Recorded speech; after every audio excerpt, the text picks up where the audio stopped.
He joins me now. Good evening, Prof. Thanks very much for your time. But these two Indabas, as it were, have been going on like this for a good few years now. Who do you think is better placed to actually begin to, draw these divergent groups together, to make them see the importance of coming together and actually discussing what may be in both of them's interests? I think you put your finger on an important point. We have no forum at either the national level or at the level of mine operations that lets all of the perspectives and all of the parties come together. Why is that? Well, I mean, we can look at a lot of reasons, but I think it's not unnatural that the companies want to talk to the investors. The government is intent on attracting investment, which I'm glad it is, but at the same time we atomize the problem. We treat water different from mining, different from investment, different from labor, and of course when we start mining, they're all part of the same picture. But isn't that what is the problem, especially on the part of business? The fact that they see attracting investment. Now, they don't see communities as being part of their own efforts in trying to attract investment, because you're not going to attract a great deal of investment if communities are going to oppose whatever it is that those investors are trying to do. Right, and that is one side of the story. The other side of the story is what community in its right mind, not being listened to, not being included in the process, would want mining to come to its town. What do you... So we are in one of those difficult situations, where everybody is right.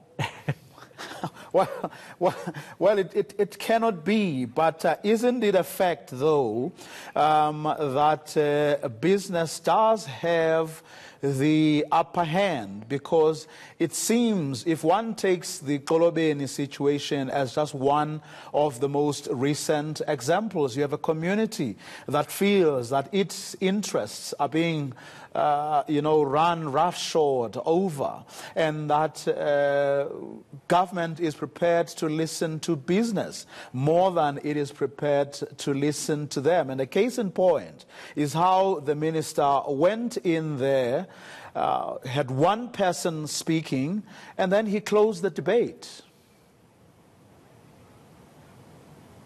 I think, when we teach negotiation, we tell people that if you think you have the upper hand, boy, are you in trouble, because if we act out of power, out of a perception that we can make it happen, we get in trouble. And we see that in the mining sector. A recent McKinsey report demonstrates that 4 out of 5 mining projects around the world are behind schedule, over budget, often up to 43% on average. One community protest of a mine can cost an operating mine $20 million a week. If business and government go in and say, we can force this, well, communities stand up and they say, we want to show you otherwise. There needs to be a different way. I don't know, Prof, if you've come across perhaps studies that show the opposite of what many people say is what tends to happen, where companies ignore the negative societal impact and environmental harm that mining causes, and instead, in fact, do the opposite. Have you come across studies that actually prove the opposite? Well, the evidence is unambiguous. Places where companies, communities, government, labor sit down together and work out the problems, go faster, meet more interests, and when problems do come up, they get resolved. And it's a little bit frustrating as an American in South Africa, because South Africa taught the rest of us so much about getting it right. If we look at the peace committees that work together at the local level to help manage the transition to a democratic South Africa, they are the model for dialogue tables around the world. And yet it's a lesson that we ourselves seem to have forgotten. Where in the world, Prof, do we have, shall we say, perhaps better examples of doing, things that, in spite of what South Africa may have taught the world, perhaps those jurisdictions may have taken the best from what you are saying South Africa has taught the world, and they have results to actually prove it?